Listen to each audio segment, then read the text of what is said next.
there are high expectations of South Africa's presidency, and it comes from South Africa being the country that it is, standing for certain principles. I mean, just look at the choice of theme, solidarity, equality, and sustainability.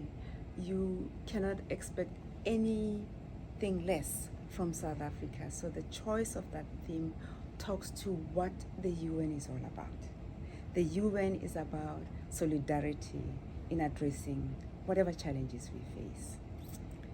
The UN is about problem solving. The UN is about sustainability. We've talked a lot about sustainable development. So the theme of South Africa already hooks members of the United Nations and raise expectations in saying the issues that will be discussed there, the issues that we are dealing with on a daily basis at the United Nations. There's convergence, if you like. And it is for bodies like the G20 to amplify and to really be hooked in to these challenges and use bodies like G20 to say, how can we take the agenda further?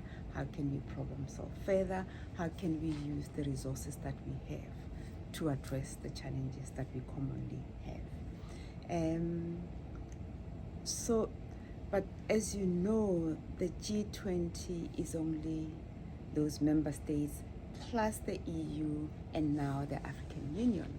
So it is seen as an exclusive club, if you like. The UN, where you have 193 member states, is very representative. So to the extent that South Africa can bring together the agendas, the agenda in the United Nations and the agenda in the G20, and see how they tie together, how they support together. It is important to brief member states, all member states, about South Africa's priorities, our initiatives regarding the chairing of the G20. So that on its own, it is quite good. And here I have to recognize the role of the President of the General Assembly, His Excellency Philemon Yang from Cameroon, who has been very keen to have South Africa brief in the General Assembly. So he will be presiding over this briefing. And while we have a chance to say this is what our agenda is in the G20, we will also have an opportunity to hear what member states will say, so in responding to what we put forward, but also what their thoughts are on current, not only just geopolitics, because these days the political is economic and the economic is political. So there will be an opportunity to hear what member states will say and respond to our presentation. Following that, we believe in engagement with civil society. We always have in all the processes that at least as I've shared with you earlier, the processes that when we drive processes, we make sure that there's engagement with the other stakeholders, with civil society. So we expect the Director General, the Sherpa, to also engage civil society in this space. There is civil society that always engages at the UN, so there will be an opportunity for that to happen, for us to present to civil society. There is also an opportunity for the DG to engage with the G20 Sherpas of the UN. So there is that meeting, and to take the engagement further of how South Africa collaborates with the UN as we pursue those initiatives that we have, the high-level priorities that we have within the G20. So there will be a much more focused meeting with the UN G20 Sherpas so that we can drill deeper. Part of that will be looking at the next ministerial, the Sherpa, the foreign ministers meeting of G20, which will take place here at the UN. So we'll discuss that further with the Sherpas.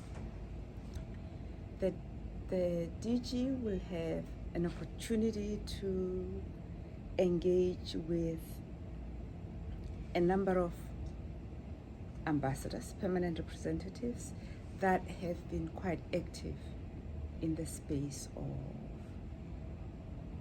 financing for development, those that are facilitating FFD4, those that are facilitating other processes that are underway as we speak. So with those PRs, we will then go deeper and try and connect the dots between our process, our presidency, and other UN processes that are unfolding. We also have an opportunity to engage with think tanks outside the UN, but that are in the space of the United Nations. So there will be meetings with those think tanks. I think broadly that we wanted to make sure that as he's here, he's able to engage in the General Assembly, he's able to engage with the UN system itself, starting with the Deputy Secretary General, Mr. Mina Mohammed, being able to engage with the Sherpas, G20 Sherpas of the UN, so that's the UN system, then civil society, then think tanks, and then the permanent representatives that are busy with different processes, so that we can tie it all together, look for convergences, look for opportunities to collaborate and cooperate more. South Africa's representative, permanent representative to the United Nations, Ambassador Mathu Joyini, thank you very much. This has been a most inspiring and insightful conversation. We're looking forward to the rest of the visit, and we wish you well for the remainder of your term here at the United Nations. Thank you very much. We'd like to thank you from Ubuntu Radio, South Africa's public diplomacy in action. Thank you very much.